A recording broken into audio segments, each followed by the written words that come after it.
Hi, I'm David Tussar, and I am fortunate to be here at Docker headquarters and joined by Dong. Hi, my name is Dong. I am an engineer at the Docker core team. I'm working on Swarm. Yeah, awesome. So what I would love to know, just for folks who may not know already, what is Swarm? Swarm is Docker's native clustering tool. It basically collects a bunch of Docker nodes and put them into a cluster so you can utilize the resource on all the nodes. Okay, so what are some maybe common challenges or things that it actually helps you to overcome? It resolves the problem of resource utilization. In the past, you waste a lot of resource because you don't have an interface to deal with it, or you have too complicated things because you need to identify the nodes are alive or not.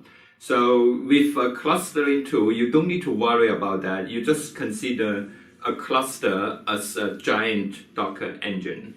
Cool, just Docker make it so behind the Swarm and it does its thing with as many nodes as you want behind there. Exactly. That is the strength of Docker Swarm because it uses the same REST API that Docker uses. So users are familiar with Docker engine. They can directly issue the same commands to Docker Swarm. So the learning curve is really easy for most people. Cool.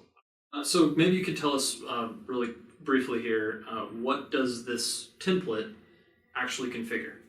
The template has several elements. You can see this on the page.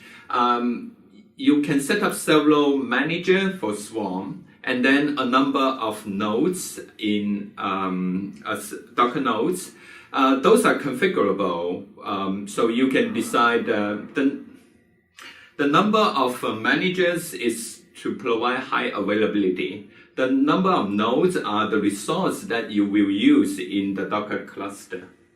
Okay. So, it's a production-ready kind of configuration?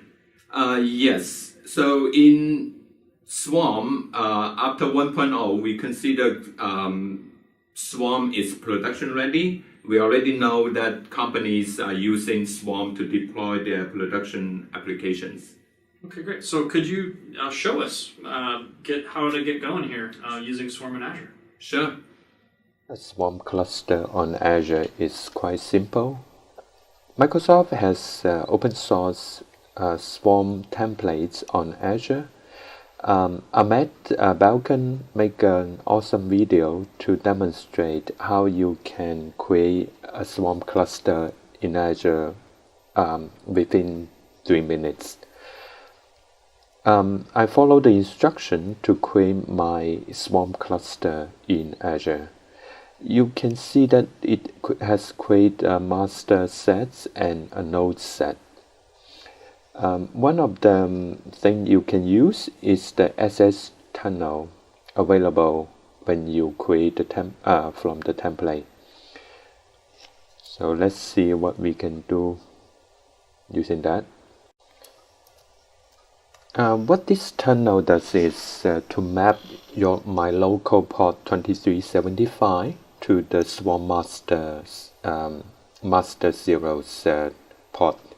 So let's see what we can do here. I'm going to look at my local 2375. You can see that now we have a Swarm cluster with 4 nodes.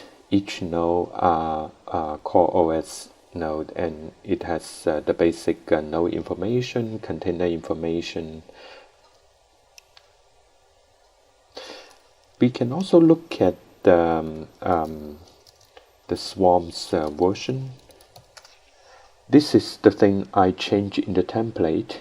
We are now running a Swarm 1.1.3. All right, very cool stuff. That's fairly quickly you can get going and have a full Swarm cluster up there in Azure, which is great.